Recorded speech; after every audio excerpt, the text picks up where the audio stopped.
This is Norco College's Would You Like to Know More About? This is episode 4, Ensuring Student Learning. I'm Melissa Bader, and today I'm going to be talking to Ashlee Johnson, one of our amazing faculty and project leads for Guided Pathways and Equity. Ashlee, would you go ahead and introduce yourself? Yeah, definitely. Hi, I'm Ashlee Johnson.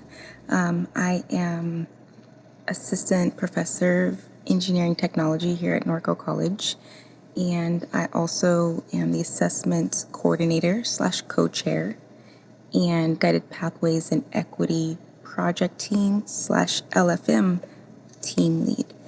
You hit on a lot of things there. That sort of is indicative of how we roll at Norco College. We have a lot of /do this /do that.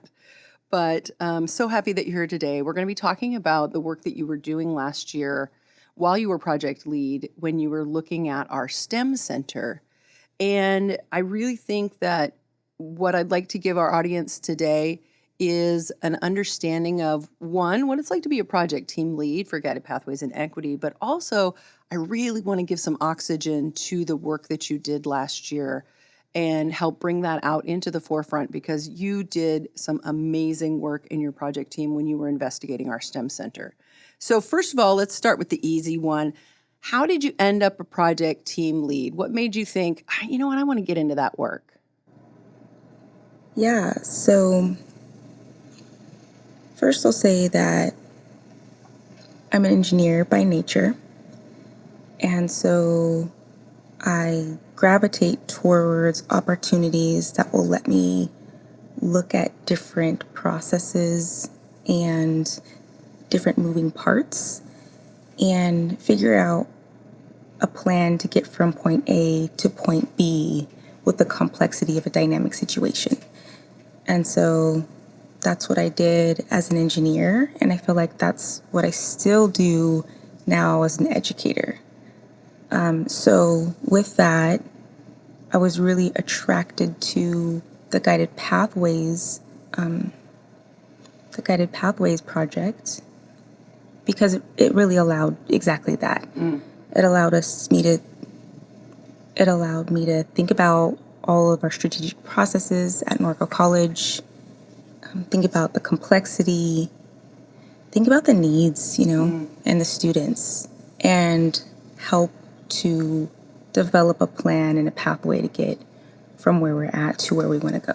Right. And sometimes we do get wrapped up in ourselves. We get wrapped up in our own processes, and it's really important to take that critical eye and look at what it is we're doing. And in looking at pillar 4, which is ensuring student learning, I think that's the pillar that we've kind of dodged. And I say this wholeheartedly and lovingly. I have been part of Guided Pathways work since the beginning, so I'm not pointing a finger at anybody or saying somebody's not doing their job. But we've kind of looked at that one and focused on things that we thought were attainable. We sent a team to Leading from the Middle, which you've already mentioned, LFM, to create a professional development plan. And it's a great professional development plan, and we've been trying to work that plan. But there are lots of other parts to that. And in ensuring student learning, we're being asked to do some very specific things. So I want to read to you, before we get to the STEM Center, part of the scale of adoption. So we have a scorecard with the state legislature that we have to fill out every year. That's the scale of adoption. And ensuring student learning has some pretty specific outcomes. Paraphrasing, the program level outcomes are aligned to further education or industry, active and applied learning that encourages students to think critically, problem solve, work and communicate effectively with others, apply knowledge through internships, service learning, or experiential learning, assess mastery learning across disciplines, and that the results of assessment are used to improve student learning, documentation of learning through portfolios or some other practical means, and then targeted professional development. Those are some weighty outcomes that we're being asked to look at. So when we were looking at projects for Guided Pathways and Equity, we asked you to come in and we asked you to determine what your deliverables were going to be and what you wanted to look at. So what were you looking at that year? So the initial year, we focused on programs to careers. Mm-hmm. And so we looked at our processes, and it's a complex situation because there's something that happens inside of the classroom to help support that. And there's a significant amount of activities and support that students also need outside of the classroom to support it as well. And so we really looked at the difference between what was happening in the classroom, what was happening outside of the classroom, and what students actually needed in both capacities in order to be successful in this area. And what we found was that we had a program on campus that was doing great in a lot of these, in this area. And so we decided to research them and look at what was going on there. Mm-hmm. And I don't know if I should say Go ahead. disclosure. Yeah.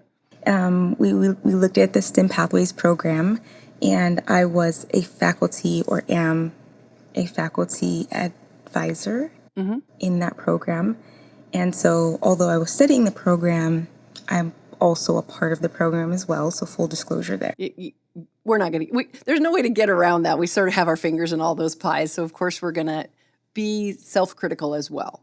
So I don't know. Can you say the second part Sure, of the question? no, that's fine. So when you started off, you were like, okay, we're going to look at what it takes around in the classroom. We're also going to take what it takes outside of the classroom to lead students from the learning here at Norco College to a career or to career goals, right? And then you found the STEM Pathways program and you said, you know what? They're really doing it well. They seem to be super connected with their students. They want to do. So when you started looking at them as a model and examining them and then looking at outside research and examining that and saying, yeah, you know what? You really are doing it in the STEM Center. Then what did you do? So the project began by asking a lot of questions. Mm-hmm.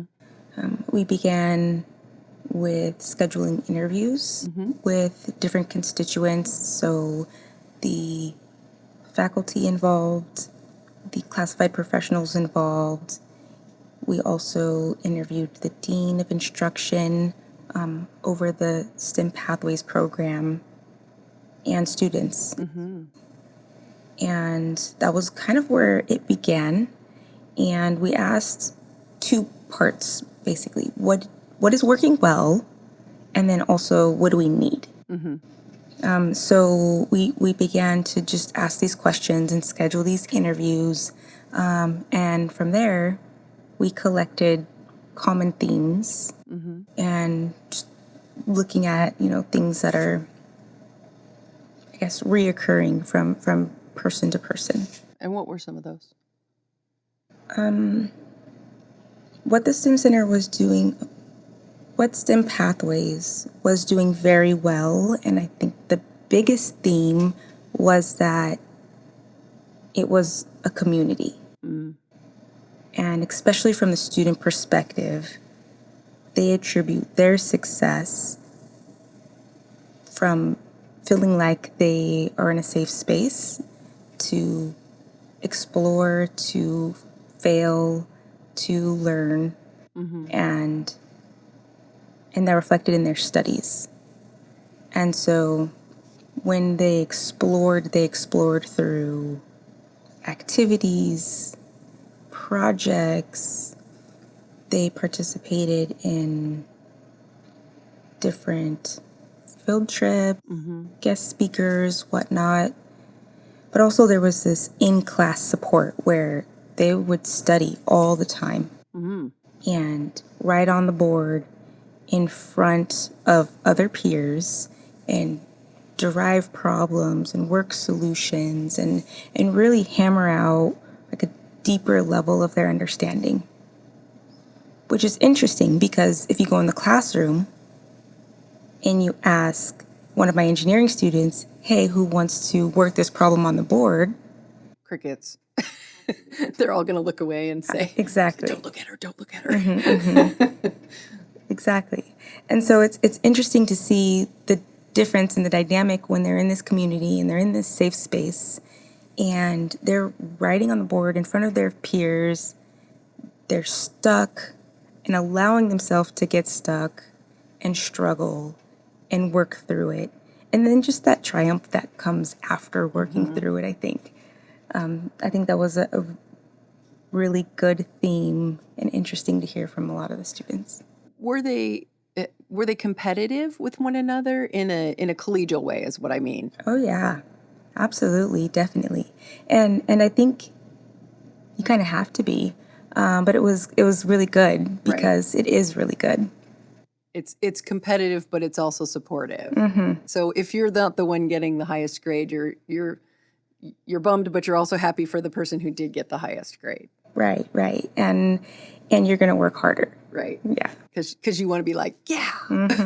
And I remember that in graduate school, having those sort of community moments. And I don't remember having that in undergraduate. And I think it's pretty amazing that it is happening.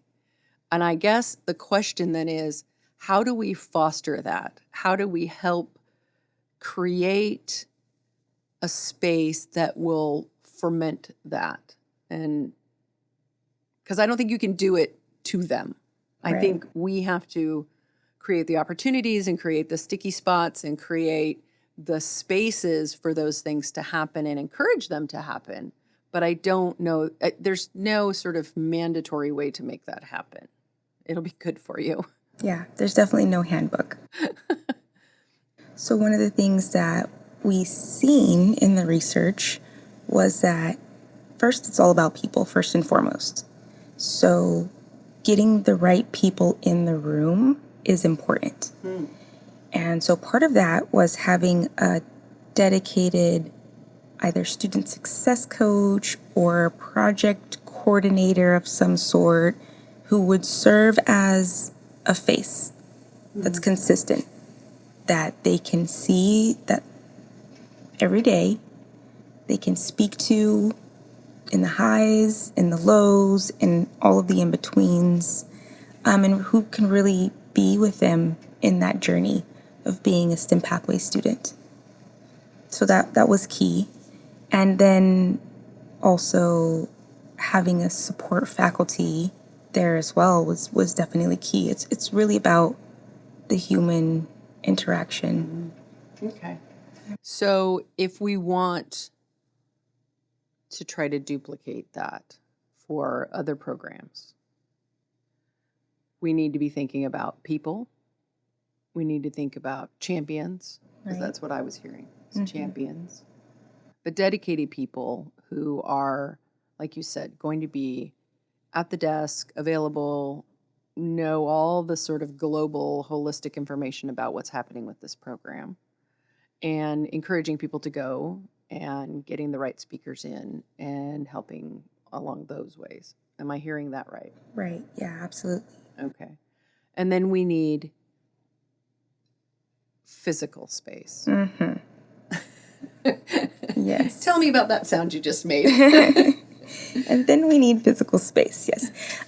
Although it doesn't have to be much at first, right? I mean, we can grow as the program grows. STEM Pathways was fortunate to have a huge space, which was great because engineering program alone was about 400 or so students, right? But if we're talking, a different group, well, when they initially start, it won't be that big by any means. And so the space doesn't have to necessarily be that large. I'm thinking, I want to say A-Tech 105, where there's some CTE faculty with just a small community space, a kitchenette area, one computer, and a common table. And that could be a good place to start if we can reallocate one student success coach or program coordinator, put a cubicle in that common space so they have a common person there, and maybe maybe one instructional faculty in that pathway there as well. And a counselor is one of the other things. Having a dedicated counselor is really important as well. So the space doesn't necessarily need to be big. The space can grow with the program. Especially because there was a recommendation from the research to not start big. Maybe use a student success coach that is currently here and recruit students into the program and reallocate those from general resources to this program, right? So instead of, it's not necessarily getting a new space and getting a new success coach. It's more about reallocating what we already currently have. And so the students that we have, the success coaches that we already have, maybe just gathering them into one common area, which may mean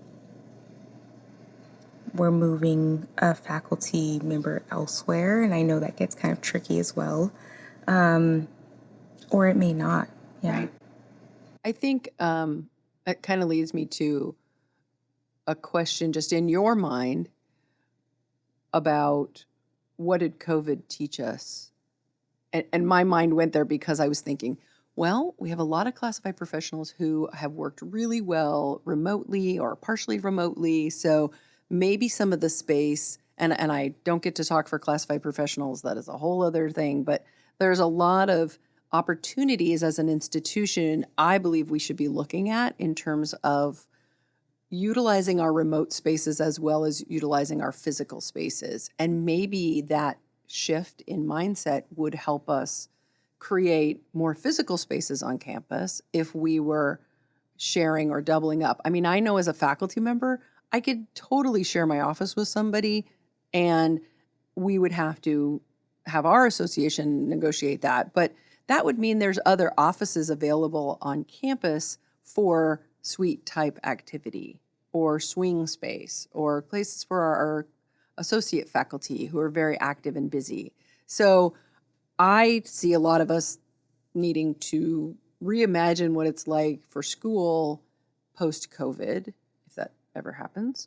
And what do you see just in your mind's eye about how the research that you had about physical spaces and community, how did that translate to COVID? Was that something that was able to sustain, or did it get hit hard? So we actually framed our questions differently, and we asked each of the interviewees to answer pre-COVID and I want to say post-COVID, but I guess during COVID. And it was interesting to see the responses, the difference between the responses, because yeah, there's a significant change between the way that we do things, but also there's a significant increase in efficiency in the way that we do things. So I would say absolutely. While part of our roles are to be here and have this human to human interaction and contact, there's also a huge opportunity for a lot of the activities and tasks that we do as educators and instructors, classified professionals, and whatnot to be done remote. So, for example, one of the biggest things or some of the tasks that the program coordinator would do is to develop partnerships with the community so that we can identify opportunities for field trips and guest speakers and They also really planned and hosted events and just made sure that, all of the activities are organized. That kind of stuff, that portion of the job can absolutely be done remote, right? We can plan a keynote speaker or, a guest speaker event completely remote from home or from where, whatever other space it is. So a significant portion of the needs to help support student learning inside and outside of the classroom can definitely be done. And going in that direction absolutely will free up space and allow us to be more flexible and give us a lot more opportunity to go in this direction. I'm going to lean into your engineering mind now because I know that I shared with you earlier, my husband's an engineer, so I feel like I know a little bit about living with someone who has an engineering mind. You're so good at analysis and looking at systems. What do we need to do now? What does Norco College need to do to institutionalize the work that you saw in the STEM Center and then expand that work to other programs? I love it. So this is my favorite part. This is the fun part. And so the end result of the research was a recommendation for a plan of action, how to move forward. And it would include several different phases, where the first phase, we start small and then begin to scale. So the first thing is to really identify the next pathway that we want to develop. And by develop, I mean not only instructionally, but also the wraparound support services that are key to ensuring student learning as well. And so identify that pathway. And I think that we have a good initiative going, redesigning our schools and really trying to figure out and identify what these pathways will be. So we have to pick one. And I would recommend picking one that is somewhat already established in terms of understanding and being willing to and valuing. I don't want to say valuing. That's a mean word. In terms of engaging in the activities that are needed, CTE would be a good recommendation. Right, I was thinking education sort of just pops right to the forefront there because of the commonalities to college to career, right? It's very visible. It's right there to see. It creates communities. It creates ad hoc cohorts as they're flowing through. Right. So, I mean, I would nominate education, but I would also look at like foreign language and seeing the students who wanted to major in foreign language because that's a very specific degree that lends itself to some specific careers. Right. And highlighting them. And that might be, oh, you could do this as a large group. Education is a pretty big group of students. But then you have this smaller group of students in foreign language. And I know they already do some of those activities as well. Right. So that petri dish is already there. Exactly. Right? We just need to fill it up and put it in the right space to make it start bubbling. Yeah, I would definitely agree. Those are both good options. Education is what I Not excluding anyone right now because I don't want people sending me emails and saying us. But maybe what we need is a process to say, hey, we're ready. That's a good idea too. Definitely. Some process that would help us select which pathway would be next to develop.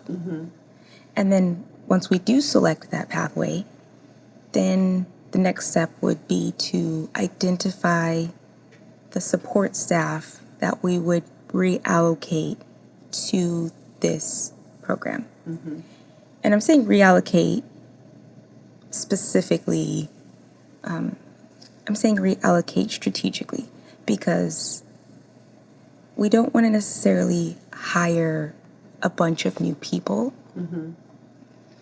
But what's going to happen later down the line is we're going to recruit a group of students from our campus that are already Norco College students that are students in this pathway, And that program coordinator is going to be reallocated from their current role, maybe, or the student success coach, it could be, will be reallocated from their current role to this new role that's specific to the pathway. And so really they'll bring their caseload of students, and it's not necessarily like we're adding work or changing the network of the college. It's more of a reallocation from general to this specific pathway. So instead of having support services, in the main building on campus or all in the same building on campus, we'll take one of them and we'll put them alongside a faculty member and possibly a counselor. And so we'll allocate those 3 people, 1 faculty advisor, 1 student success coach, and 1 academic counselor. And when we identify those 3 people and reallocate them, then we'll begin the development phase, where in development, they have to really work on the program for 1 semester. So we'll say for this semester, reallocate about 5 hours per week of their current role to the development of this new pathway.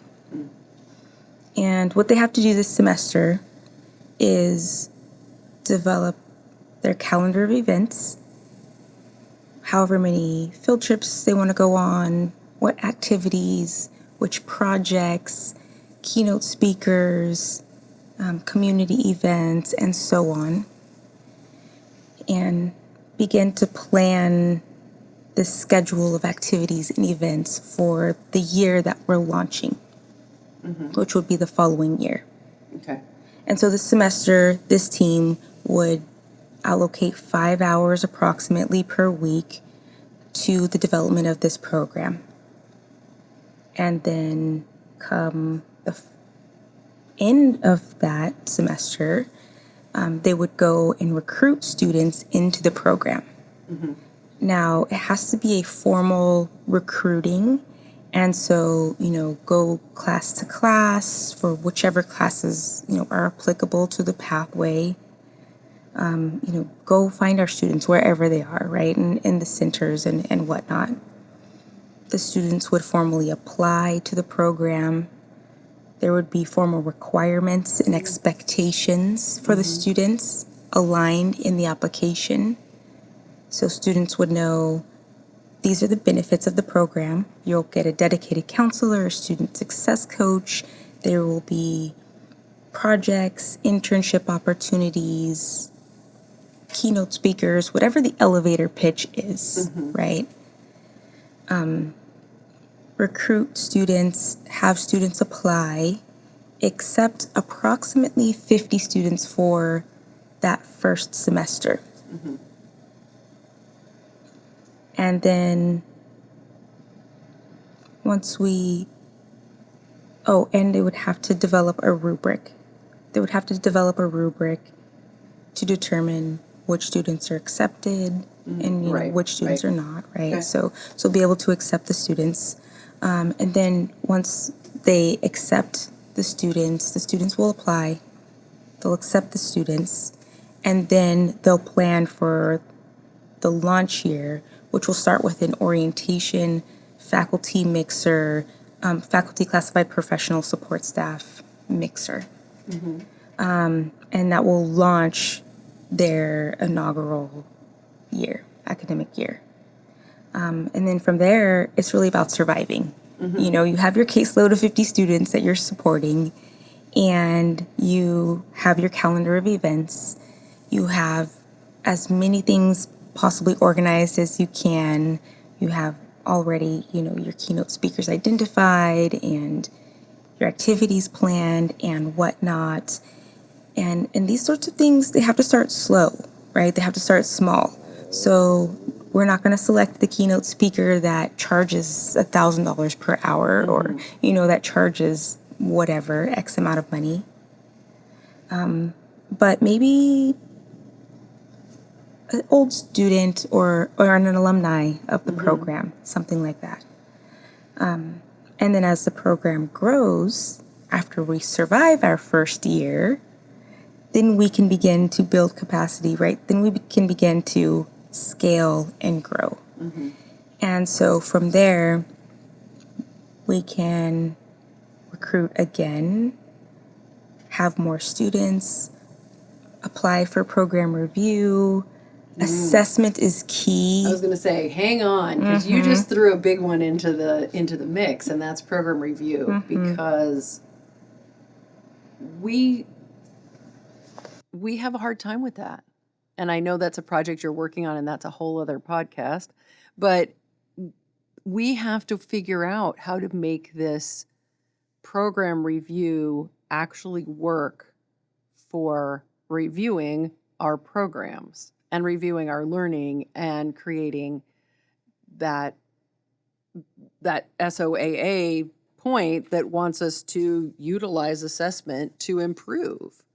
And, you know, wasn't really intending to loop back to that, but it's true, right? And if we go and we look at what they were asking us to do, the things that you've been talking about are certainly right aligned with the scale of adoption scorecard that we're asking to do. So the experts out there made the guided pathways scale of adoption and said, these are the things you should be doing, but you're identifying them and saying, look, we are doing them. We're doing them in these pockets. What we need to do is institutionalize the expansion of it. Am I? Right. Yeah. Absolutely. And that's hard, because the other thing you didn't say, which I think is very important, you didn't say go get a grant. Right. And I think I know why you didn't say go get a grant, but... So I wouldn't recommend going to get a grant to develop this program, because it almost makes it seem like a temporary program, right? Once a program becomes grant funded, or especially if you begin a program under grant funding, it's almost as if it's unclear whether it's part of the institution or a side project. I'll say it. I've been here a lot of years. Okay. We don't do a very good job of institutionalizing work that we do on grants. Fair. We at Norco College are really great at getting grants. We have a ton of work going on under grant funding, but we have a hiccup in our mix that is our inability to really get those things then institutionalized into the college. And it's the work that people are doing that we know is so important. And then we run out the grant and we get very frustrated and we get very upset that the work that is being done, that is good work, cannot continue because we can no longer fund the people who are doing that work. And on top of that, because we have amazing people, we want to keep the people who are doing that amazing work. And this is something we have got to figure out as an institution. And I know that's not a very popular thing, but I'm trying to be honest and metacognitive about it. This is something I think we don't do well strategically, is institutionalize good work that has happened on grants.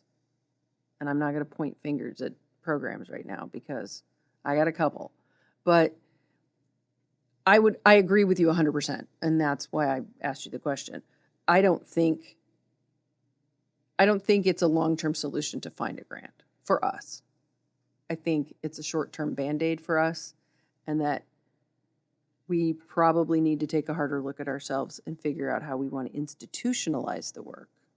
So what I'm getting from what you're saying is we need to read the document that you wrote, and we need to really take it to heart and get it off the shelf, get it off the website. I know it is available on our website under the Guided Pathways and Equity Project Team work. I have read it. It's very clear, and we need to pay attention. We need to listen to what you said and what your team said. What are your last thoughts on this? It's kind of a mean question. What additional thoughts would you have on this?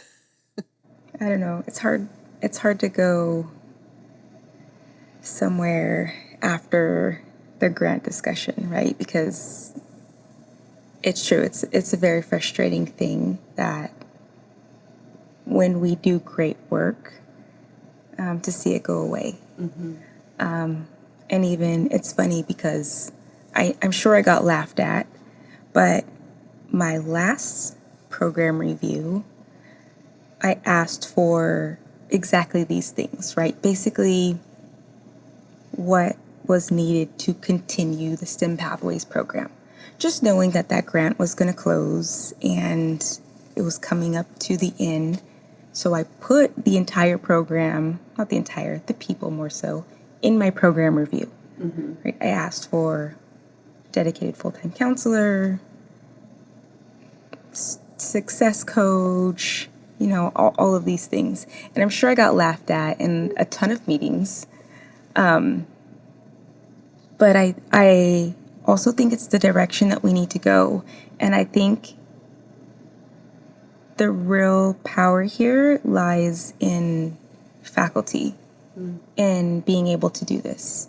But it takes a dynamic it takes a mindset shift, because we don't think about our program reviews in that way, right? We think about our instruction. And how can we assess that, and how can we be better at what we're doing in the classroom? But we're not really good at connecting that to other support services that our students need to really deepen learning in the program. And so I think that what's going to be key is a culture shift for faculty moving forward, and trying to change faculty perspective from owning just the instructional part of their programs to owning and supporting the holistic student experience within their programs, including wraparound services, projects, activities, that community, that safe space. And so ultimately, I think that's where we need to go. And that was it. That's your mic drop. You can walk out. I want to thank you so much for coming today. You have dropped some amazing moments in the last 30 minutes, and it is our responsibility to listen.